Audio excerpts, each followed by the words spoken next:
수업을 시작하기에 앞서 지난 시간에 배웠던 내용을 복습을 해봅시다. 모두 사회교과서 42쪽을 펴보겠습니다. 42쪽에 우리가 지난 시간에 배웠던 내용들이 나와 있는데요. 먼저 지난 시간에는 옛날과 오늘날의 인구가 어떻게 차이가 나는지에 대해서 배웠어요. 교과서를 보면 알겠지만 농업이 발달했던 옛날에는 농사를 지어야 됐기 때문에 평야가 많은 남서쪽에 인구가 많았어요. 하지만 지금 1960년대 이후에는 더 이상 농사를 짓지 않고 산업을 하고 도시가 많아지기 때문에 산업이 발달한 지역인 수도권, 서울과 경기, 대도시, 그리고 남동쪽의 공업도시로 인구가 집중되었다고 합니다. 그래서 이것이 바로 인구 분포도인데요. 1960년대는 산이 없는 평야 쪽이 인구가 발달을 했지만 2010년 쪽에는 도시, 공업이 발달한 쪽, 그리고 교통이 발달하고 산업이 발달한 대도시 쪽에 인구가 집중되어 있는 것을 볼 수가 있습니다. 이렇게 인구 분포가 바뀐 것을 배웠고요. 두 번째로는 인구 문제에 대해서도 배웠는데 인구가 이렇게 한쪽으로 쏠리다 보니 두 곳에서 문제가 일어납니다. 먼저 인구가 집중되는 도시에는 그때 배웠듯이 주택도 부족하고 교통도 혼잡하고 환경오염 등의 문제가 생겼어요. 그렇다면 인구가 없는 곳에는 문제가 없느냐? 그건 아니죠. 인구가 적은 지역에는 반면에 모두가 나가버리니까 일손이 부족하고 그리고 지역이 발전하지 못하고 계속 정체되는 그러한 문제가 있었습니다. 그래서 정부 사회에서는 이러한 문제를 해결하기 위해서 여러 가지로 노력을 하고 있는데요. 먼저 집중된 곳은 이 집중된 인구를 다른 곳으로 분산시키기 위해서 대도시 위에 여러 도시들을 건설하거나 아니면 교통시설을 확충해서 더 좋은 곳으로 가도록 유도하기도 하고요. 또한 국토의 균형 잡힌 발전을 통하여 그런 집중을 분산시키려고 노력을 하고 있습니다.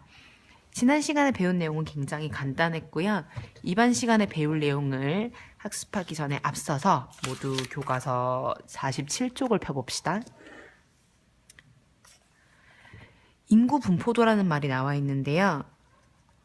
우리가 이번 거꾸로 수업 시간에 분석을 할 인구 분포도이기도 하고요. 수행평가로 다음 수업 시간에 왔을 때 인구 분포도를 직접 그려보는 활동을 하겠습니다. 인구 분포도는요.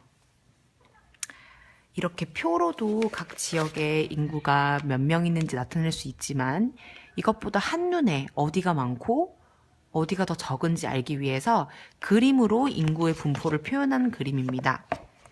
여러 가지 방법이 있는데요. 첫 번째로는 이렇게 색깔로 300만 명 이상일 경우에는 진하게, 5만 명 미만일 때는 연하게 등 구간별로 인구 구간별로 색깔을 다르게 해서 색칠하는 방법이에요. 이렇게 인구 분포도를 딱 봤을 때 빨간 부분을 보면 여기가 인구가 많구나. 인구가 없는 지역은 어디지? 이 연한 부분이 인구가 없는 지역이구나 라는 것을 한눈에 알 수 있죠. 또는 이것 싫다. 이 방법이 싫은 친구는 사람 모양으로도 나타낼 수 있어요. 큰 사람이 있을수록 그렇죠. 큰 사람은 1, 10, 100, 1000, 1000만 명을 뜻하네요. 큰 사람이 많을수록 그곳에 사람이 굉장히 많다라는 것을 알 수가 있어요. 이것도 싫고 이것도 싫다. 그럼 세 번째 방법으로 어떤 게 있을 수 있느냐? 점으로 나타낼 수도 있어요. 45쪽에. 그래서 인구 분포도는요. 목적이 일단은 인구가 어떻게 분포됐는지 한눈에 알아보는 게 목표고요. 그걸 표현하기 위해서 다양한 방식, 이런 또는 원으로도 표현을 할 수가 있습니다. 본인이 편안한 방식으로 인구 분포를 표현을 하면 됩니다. 인구 분포도에 대해서 알아봤으니까 인구 분포가 왜 다른지에 대해서 알아봅시다. 모두 교과서 45쪽을 다시 펴고요. 부록 4, 5, 6쪽이 있어요. 뒤쪽에 영상을 잠깐 멈추고 4, 5, 6쪽 부록을 뜯어주세요. 4, 5, 6쪽이 뭔지 모르는 친구는 이 세상입니다. 부록. 뜯었다고 생각하고 오늘의 학습 문제입니다. 지역에 따라 인구 분포가 다른 까닭을 말하여 보자. 형광펜 준비하고요. 오늘의 학습 목표 별표. 지역에 따라 인구 분포가 다른 까닭을 말하여 보자. 도대체 이렇게 왜 인구 분포가 지역마다 다른지에 대해 알아보겠습니다. 힌트가 나와 있죠, 위쪽에. 다른 까닭이 3가지가 있어요. 뭘까요? 여러 가지가 있겠지만 1번 지형, 2번 교통, 그리고 3번 산업이 있겠습니다. 즉 교과서에 나와 있는 대로 지역에 따라 인구 분포가 다른 까닭을 말아야 보자 라는 뜻은 지형에 따라, 교통에 따라, 산업에 따라 어떻게 인구가 분포하는 것이 달라지는지 배워보도록 할게요. 먼저 이 지형 인구 분포도를 보면 점이 많은 지역이 인구가 그렇죠. 많은 지역이겠죠. 여기가 서울이고 이 주위 부산 쪽, 그리고 여기가 대구광역시, 광주광역시, 대전광역시 등 점이 빤히 찍혀있는 붉은 부분이 인구가 많은 곳입니다. 점 한 개가 1000명이라는 거 보이죠? 그렇다면 1번 지형에 따라서 인구 분포가 어떻게 다른지를 알아보기 전에 부록 4번 지용도를 준비해 봅시다. 옛날에 배웠지만 우리나라 지형을 봤을 때 산이 70%고 또 동쪽과 북쪽에는 산이 많고 남쪽과 서쪽에는 평야가 많은 지형이에요. 초록색이 평야, 그리고 이 황갈색이 산인데 이러한 지형 특성을 여기에 딱 겹쳐보면 겹쳐볼까요, 함께? 답이 나오죠. 지형에 따라서 인구가 어떻게 될까요? 그렇죠. 산 지역에는 인구가 거의 없고요. 평야 지역 쪽에 인구가 집중된 거를 볼 수가 있습니다. 산 쪽, 황토색은 거의 인구가 없고 초록색 평야 쪽에 인구가 많아요. 또 뭐 근처에 인구가 많을까요? 그렇죠. 한강, 그리고 밑에 있는 낙동강, 금강, 뭐 대동강, 대동강 아니죠. 북한강, 그리고 여기 근처에 있는 영산강 등의 강 쪽에 유달리 인구가 많은 것을 볼 수가 있어요. 그 이유가 무엇일까요?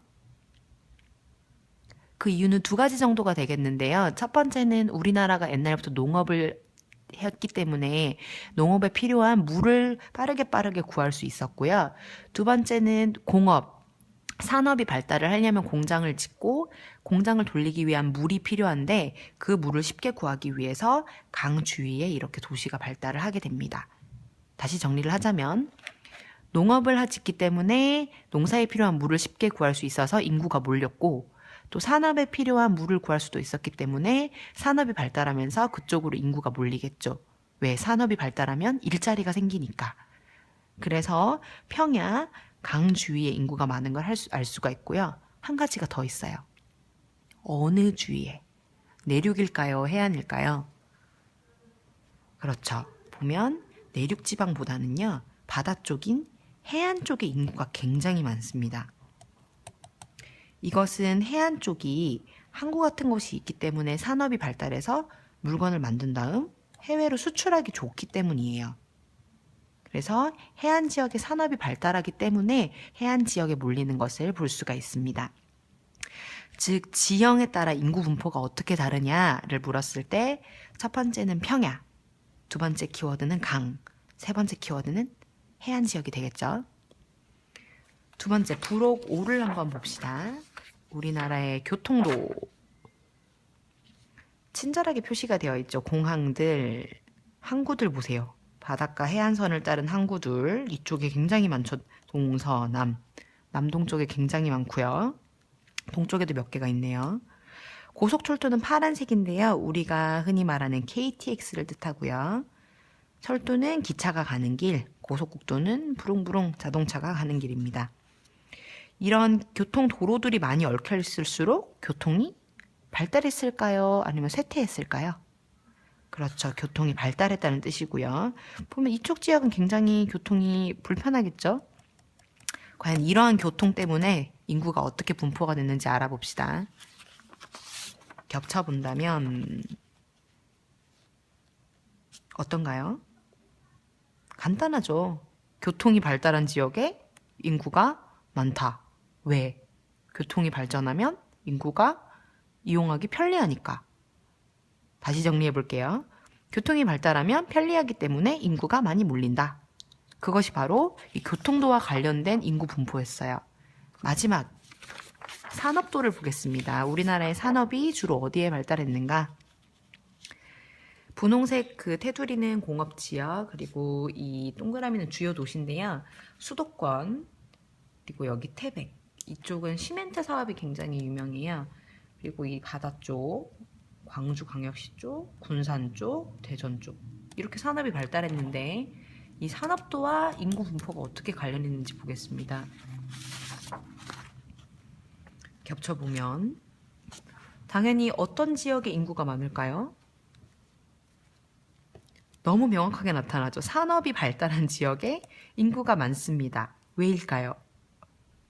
산업이 발달하면 뭐가 많아질까요? 그렇죠. 일자리가 많아집니다. 즉, 산업도에 따라서 산업이 발달할수록 그 지역에 일자리가 많아지기 때문에 인구가 몰릴 수밖에 없습니다. 우리가 지금까지 지형, 교통, 산업과 인구가 어떤 관계가 있는지 알아봤는데요. 지금부터 공책을 펴서 정리를 해볼게요. 공책을 펴서 지역에 따라 인구 분포가 다른 까닭을 말하여 보자. 이것이 학습 문제가 되겠고요. 이 학습 문제에 대한 답을 공책에 적어보세요. 이러이러한 지형 때문에 인구가 많다. 이러이러한 교통 때문에 인구가 많다. 이러이러한 산업 때문에, 아까 교통이라고 했었나? 교통이 아니라 인구가 많다. 이러이러한 산업 때문에 인구가 많다. 그래서 최종적인 결론은 지역마다 이거가 다르기 때문에 인구 분포가 다르다. 이게 바로 최종 결론이 되겠어요. 1번, 2번, 3번을 정리를 하고요. 마지막 최종 화살표를 해서 지역마다 이것이 다르기 때문에 인구 분포가 다르다를 정리하면 오늘 수업이 끝나겠습니다. 다음 수업 시간에는요, 와서 인구 분포가 어떻게 다른지를 분석을 하고, 그리고 이것을 본인만의 방법으로 인구 분포도를 그리고 그 인구 분포도가 왜 그렇게 됐는지에 대해서 설명을 해 보도록 하겠습니다. 다음 시간에 봅시다.